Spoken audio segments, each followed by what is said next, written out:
This is Henry Fletcher in downtown Toronto. I'm here with British director Mike Leigh. His film is Another Year. Hello, Mike. Hiya. How are you doing? I'm good. How are you doing? I'm very good. You've just told me you were born in Winchester in England. I was born in Winchester, and I felt a surge of nostalgia watching your film. During one point, one of the characters says "ta-ra," and I heard a smattering of about 20 expats all say "ta-ra" underneath their breath. Oh, good. There you go. It's almost like your films are nostalgic porn for Canadians. Yes, I mean, that wasn't quite the intention with my film, but hey, what turns you on? You know? What about these two then, Mary? Such a surprise. This monster hid this young lady behind the sitting room door. Made me jump. Yeah, poor Tom. I thought I was going to give him a heart attack. She passed the test. I'm surprised you passed the test. I'd have got rid of you on the spot. Terrible way to treat someone. Yeah. We had absolutely no idea. This is my big secret. Thanks very much. It's obviously serious. Your film is framed within a cycle of the 4 seasons. Are there any other cycles at play? Well, I mean, it is about... The film is called Another Year. It is about the cyclical nature of life, you know. I mean, one of the main themes of the film, and it's a film I find it quite hard to talk about because it's quite complex and a little bit elusive, really. But, of course, it's about age and ageing and, you know, moving on, basically.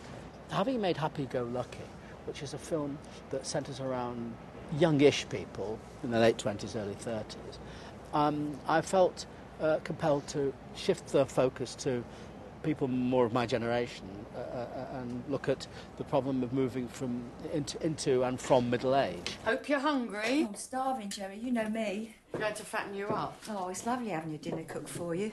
You don't really bother when you're by yourself, do you? I don't, anyway. You're looking well. Oh, thank you, Tom. You're nice and slim. Am I? Well, I've always been slim, haven't I? Unlike me, middle-aged spread. Shut up. You're perfect, gorgeous in every way, and you know it. Leslie Manville turns in a beautiful performance as Mary, and through her highs and lows, she's almost constantly talking. What happens in the moments between the chatter? Well, I mean, the character that Leslie Manville plays, Mary, is an extremely sad and desperate woman. She's a woman who is desperately hanging on to her youth or wanting to still be young and sexy and all of those things.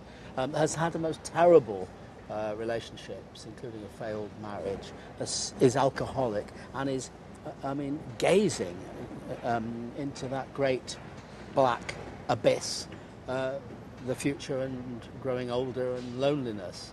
What is going on when she's not talking? God, she's suffering all of that, you know. What CC is your car? What do you mean? How big's the engine? Oh, I don't know.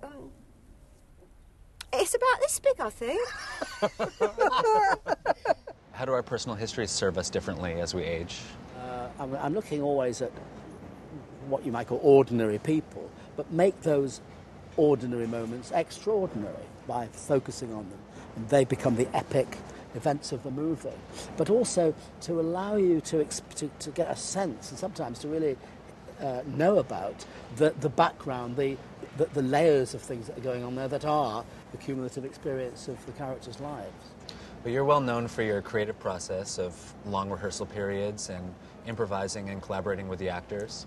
And what emerged organically in this film that couldn't have otherwise? Well, we've just been talking about it, really. I mean, as much as anything else. I mean, you know, when I talk about the history of the characters, their past, their backstory, if you want to call it that, I mean, we've actually created all that.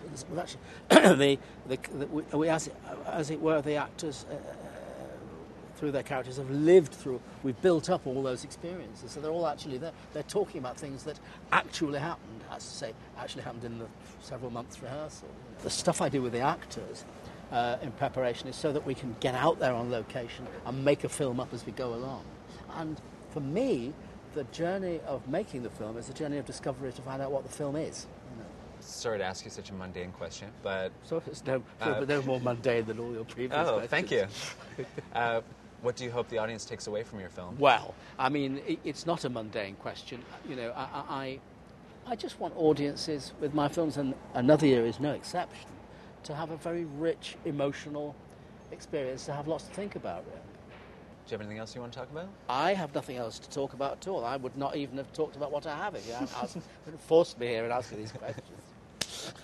Thank you. Yeah, it was very nice to meet you. You too. Thank you very much. Lovely film.